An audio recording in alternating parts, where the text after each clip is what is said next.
Hello friends, now you are watching the perfect knowledge। तो आज सुबह ही हम लोग समुद्री अधिकार के बारे में पढ़ चुके थे। समुद्री अधिकार जो हर देश का होता है। इसके बाद आज का हमारा नेक्स्ट चैप्टर है भारत के भूगर्भिक चट्टानें या संरचना के बारे में। तो पहले हम जान लेते हैं भूगर्भिक संरचना क्या होती है, अर्थात भूगर्भिक चट्टानें क्या है। तो धरातल अर्थात धरती के नीचे जो चट्टानें पाई जाती हैं उसको हम कहते हैं धरातल चट्टानें। इसमें से हमारे एग्जाम में दो तरह के क्वेश्चन पूछते हैं। वैसे इसको तो बहुत लोग छोड़ देते हैं, सोचते हैं इम्पोर्टेंट नहीं है, लेकिन हम अक्सर देखते हैं कि ये एग्ज़ाम में 2 या 3 क्वेश्चन पूछ देता है। इससे 2 तरह के क्वेश्चन उठते हैं। कौन कौन से? पहला, कौन सा चट्टान कहाँ पाया जाता है। दूसरा, कौन से उसमें से खनिज पदार्थ कहाँ पाए जाते हैं। तो आज हम उसका अध्ययन करेंगे।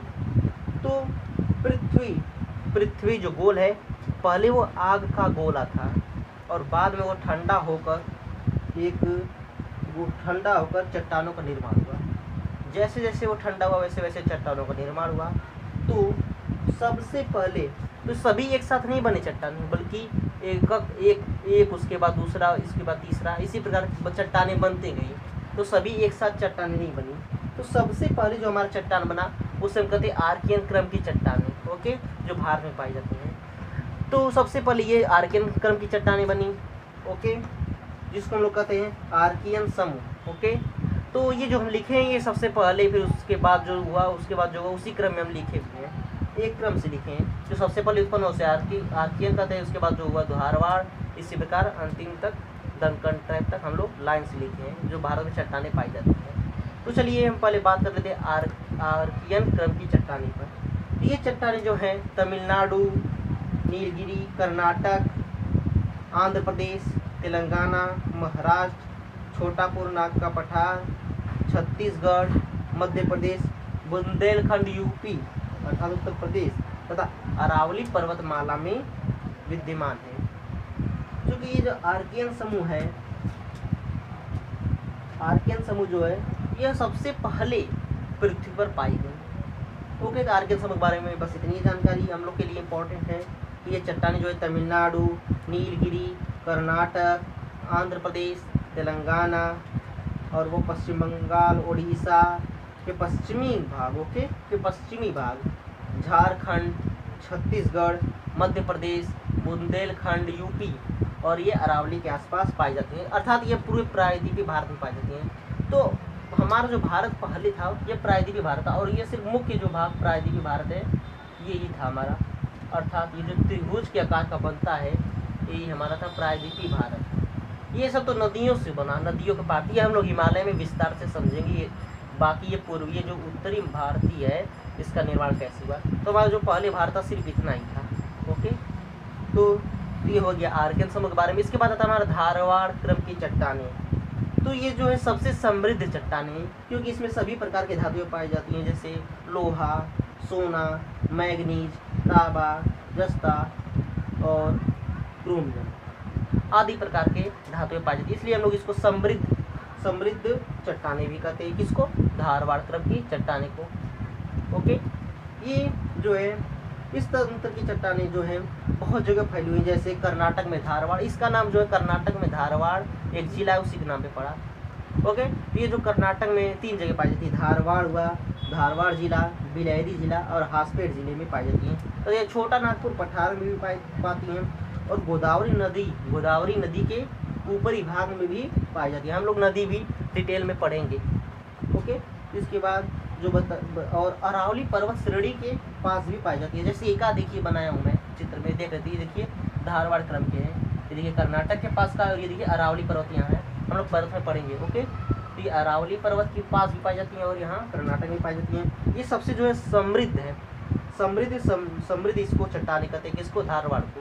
क्यों? क्योंकि इसमें सभी प्रकार के धातुएं, चाहे लोहा, सोना, मैग्नीज, तांबा, जस्ता और क्रोमियम, सभी प्रकार के धातुएं इसमें पाई जाती है। इसके बाद हमारा रहता है नेक्स्ट कुड़प्पा क्रम की चट्टानें। तो एग्जाम में बस कुड़प्पा क्रम की चट्टानें से सिर्फ हमारे लिए इतना ही इम्पोर्टेंट है कि बस हम लोग इसको जानेंगे कहाँ पाई जाती है। तो कुड़प्पा क्रम की चट्टान जो है आंध्र प्रदेश एवं तेलंगाना की नदी घाटियों के बेसिन में पाई जाती हैं। ओके, तो कोडप्पा क्रम की चट्टाने की बात हो गई। इसके बाद विंध्यन क्रम की चट्टाने, जिसके नाम से ही स्पष्ट है कि ये विंध्य पर्वत के ही आसपास होंगी। तो ये विंध्यन क्रम की जो चट्टाने हैं, इसे लोग विंध्यन क्रम की चट्टानी से हम विंध्यन तंत्र भी कहते हैं। और इसका भवन निर्माणी कार्य में सबसे अधिक उपयोगी होता है, भवन निर्माणी कार्य में। तो ये जो विंध्यन पर्वत है, पश्चिम में राजस्थान, कहाँ पश्चिम में राजस्थान, चित्तौड़गढ़ से लेकर पूर्व में बिहार के सासाराम और डेहरी ऑन सोन तक फैला हुआ है। यहाँ सोन नदी बिहार में होती है। तो इसकी एक भुजा चंबल नदी, हम लोग नदी को डिटेल में पढ़ेंगे, और सोन नदी में भी फैली हुई है। विंध्यन तंत्र की चट्टाने चीनी मिट्टी, लाल रंग का इमारती पत्थर के लिए भी प्रसिद्ध है। जो दिल्ली का लाल किला है और जामा मस्जिद और दिल्ली का बिड़ला मंदिर और बहुत से हैं, जैसे फतेहपुर सीकरी, सिकंदरा और सांची का स्तूप विंध्यन पर्वत से ही प्राप्त लाल रंग के पत्थर से बनाए गए हैं। इसलिए हमारे जो है भवन निर्माण के लिए बहुत ही महत्वपूर्ण हो जाता है। अर्थात जितने भी भवन के कार्य होते हैं अधिकतर इसी प्रकार की चट्टानी से पाए जाते हैं सभी पत्थर। इसके बाद हमारा नेक्स्ट आ जाता है गोंडवाना क्रम की चट्टानी से हम लोग गोंडवाना तंत्र भी कहते हैं। तो ये जो है दामोदर नदी घाटियों के पास पाई जाती है। भारतीय प्रायद्वीप में उत्तम प्रकार की कोयले की उत्पत्ति जो है गोंडवाना लैंड से की जाती है। भारत का पूरा 98% जो है कोयला वह इसी गोंडवाने चट्टान के पास पाई जाती है। क्योंकि इस तंत्र में कोयले युग से भी, इसको हम लोग कोयले युग से भी जानते हैं। ओके, यह महानदी गोदावरी और कृष्णा नदियों के बेसिन में भी पाया जाता है। ओके, तो गोंडवाना लैंड जो है सब भारत का 98% कोयला गोंडवाना लैंड में अर्थात गोंडवाना तंत्र में पाई जाती है। इसके बाद हमारे दक्कन ट्रैप पर, तो ये देखिए बहुत इंपॉर्टेंट है। दक्कन ट्रैप, जब ये हमारा भारत सभी लोग जानते होंगे, या जो नहीं जानते उसको हम समझाते हैं। जो भारत था हमारा पहले इतना मुख्य जो भारत, ये प्रायद्वीपीय भारत जिसको हम कहते हैं, ये पहले अफ्रीका का भाग था। तो अफ्रीका से जब ये पश्चिमी भाग सटा हुआ था ये पूरा, तो ये जब टूटा तो बीच में दरारें आ गए। बीच में दरारें आएंगे तो जो लावा था वो दरारें के रूप में उत्पन्न हो गया और तो उसके आसपास पूरे फैल जाते। देखिए जो लावा फैला इसी से बन गया दक्कन ट्रैप, अर्थात जो लावे से बना उसी को हम लोग कहते हैं दक्कन ट्रैप या पठार। तो लावा उठा और ये तब एकदम तबाही तरह नहीं उठते बल्कि धीरे धीरे उठते हैं, क्योंकि दरारें जो उत्पन्न होता है वो हल्का हल्का उठता है। तो इसी प्रकार ये पूरा फैल गया, इधर भी और उधर भी फैला, अफ्रीका भी फैला। तो हमारा जो भारत है इस प्रकार दिशा अर्थात पश्चिम उत्तर पूर्व उत्तर, ये देखिए पूरब है और ये उत्तर, पूरब उत्तर की ओर हमारा भारत जो है गति करते हुए जा रहा है। इसी से हमारा हिमालय की भी उत्पत्ति हुई। हम नेक्स्ट चैप्टर में हिमालय की उत्पत्ति के बारे में पढ़ेंगे डिटेल से। ओके, और बहुत ही महत्वपूर्ण चैप्टर हिमालय है। ओके, तो देखिए ये इस प्रकार गति कर रहा है तो आपके हिमालय का निर्माण हुआ। हिमालय को हम लोग अगले चैप्टर में पढ़ेंगे। तो देखिए जो लावा उत्पन्न हुआ उसी से हमारा बन गया दक्कन ट्रैप। तो दक्कन ट्रैप जो है भूगर्भीय इतिहास के क्रिटेशियम युग में भारी मात्रा में ज्वालामुखियों द्वारा बनाया गया। तो पूछता है पेपर ज्वालामुखियों द्वारा बने कौन से पठार या ट्रैप है, तो हम लोग कहेंगे दक्कन ट्रैप या पठार। और ये जो 75 से 80% इसका विस्तार महाराष्ट्र में है और शेष में से कुछ हिस्सा गुजरात में है और मध्य प्रदेश में। अर्थात हम कह सकते हैं दक्कन ट्रैप का विस्तार 3 राज्यों में है, महाराष्ट्र, मध्य प्रदेश, गुजरात, और जिसमें से 75 या 80% महाराष्ट्र में अकेले ही है। और इसका उद्गम क्षेत्र एक विस्तृत क्षेत्र में फैला गया है। ओके, कुछ मध्य प्रदेश में, कुछ गुजरात में। और ये जो है लावा से निर्मित हुआ, तो लावा से जो निर्मित मिट्टी होती है उसे हम काली मिट्टी कहते हैं। अर्थात इससे हमारा ये भी स्पष्ट हो जाता है कि यहाँ काली मिट्टी दिख है।